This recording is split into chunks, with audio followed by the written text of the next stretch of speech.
Dá pra você ficar rico hoje começando a investir com pouco dinheiro? Dá, desde que ao longo do tempo você invista com mais dinheiro. Ou que você fique muito tempo como investidor. É um outro ponto. Se a gente pega o Warren Buffett, o Warren Buffett tem hoje uma riqueza de mais ou menos uns 110 bilhões de dólares. Desses 110, 107 vieram depois que ele tinha 65 anos. Quase todo o resultado dele veio depois de 65, porque é o poder dos juros compostos. Se você pega a fórmula dos juros compostos, a gente vê que a parte exponencial é o tempo. Você tem algum capital investido que multiplica por uma taxa de juros, mas o fator que é exponencial é a passagem do tempo. Então nada detém a marcha do tempo e ela atua a favor do investidor. Então, se você tem pouco dinheiro, eu espero que você tenha muito tempo para investir, porque aí você vai conseguir chegar longe. Então o jovem, por exemplo, ele tá numa situação ideal. Ah, é pouca grana. É, mas tem muito tempo pela frente. Melhor ainda é se tem um pai ou uma mãe assistindo aqui que quer começar a investir pro filho. Porque imagina, uma criança acabou de nascer e o pai vai lá e fala, não, vou investir R$300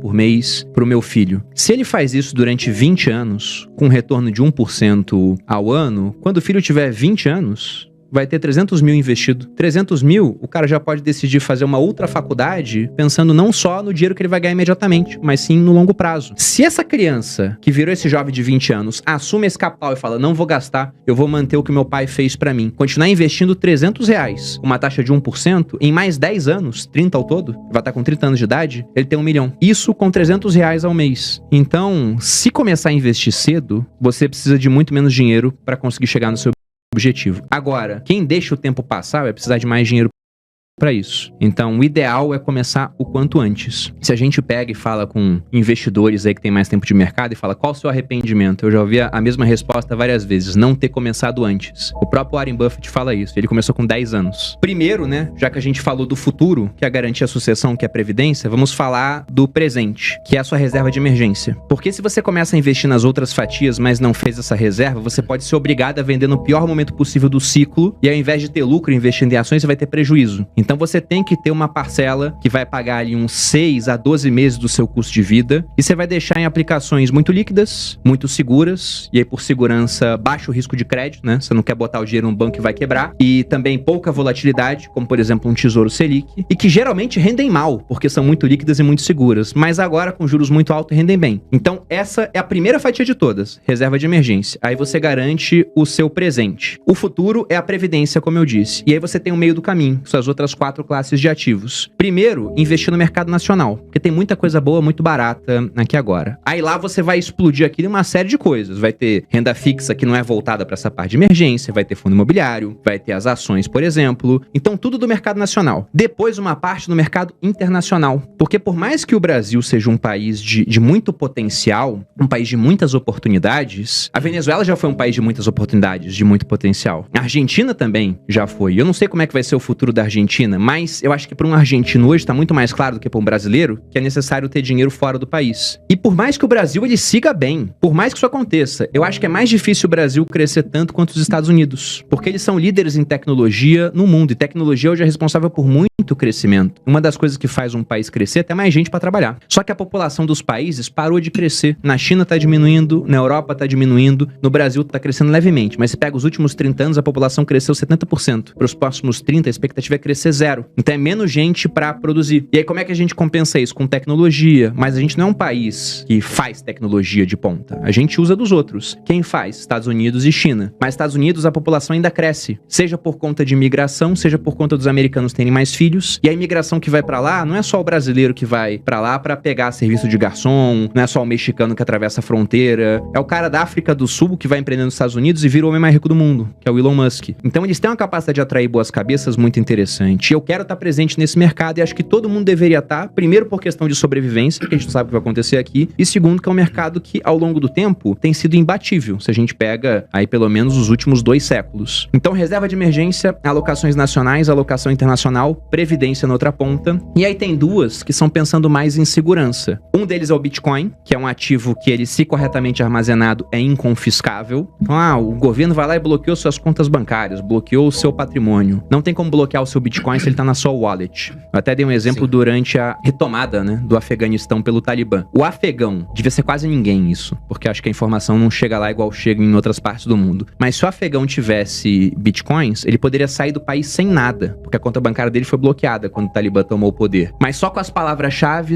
para abrir uma conta em uma corretora em um outro país, recuperar o acesso ao wallet e vender os seus bitcoins. Então, eu interpreto o Bitcoin como meu seguro contra um fim do Brasil. Seria isso. Porque eu poderia pegar isso e ir para qualquer outra parte do mundo sem levar nada aqui do país. E a outra é pensando em segurança em termos familiares. Não é, nem de longe, uma fatia do portfólio que deve ter o melhor rendimento de todos, mas é interessante que é ter o imóvel. Quando eu digo imóvel, é um imóvel para você morar. Outros imóveis entrariam na parte de investimentos nacionais. E aí, por que eu digo que não deve ser o melhor tipo de investimento? Porque, muito provavelmente, um fundo imobiliário que compra imóveis na Faria Lima vai ter um rendimento melhor ao longo do tempo do que o seu imóvel residencial em Alphaville, por mais que seja uma ótima região. É muito mais procura pela Faria Lima. É mais fácil de administrar, é mais diversificado. Então, como investimento, eu prefiro muito mais fundo imobiliário. Só que para você morar, para sua esposa poder decorar como ela quiser, para os seus filhos poderem crescer na casa, para ter um pouco mais de segurança do ponto de vista psicológico, que é importante para várias pessoas. Eu não tenho problema em morar em imóvel de aluguel, mas a Malu uma hora chegou para mim e falou: eu quero ter minha casa, agora a gente tem dinheiro, vamos fazer isso? Foi tudo bem. São sonhos, né? Exatamente, é sonho. Então essa seria a sexta fatia desse portfólio. E aí, com essas 6, eu acho que a pessoa tá muito bem servida para ter uma vida financeira ultra estabilizada, com muita diversificação. Não vou falar que ela tá antifrágil, mas ela tá extremamente robusta frente aos acontecimentos do mundo, por mais diversos que sejam. Para quem tá começando, para quem já investe, quais são as ações que você aconselha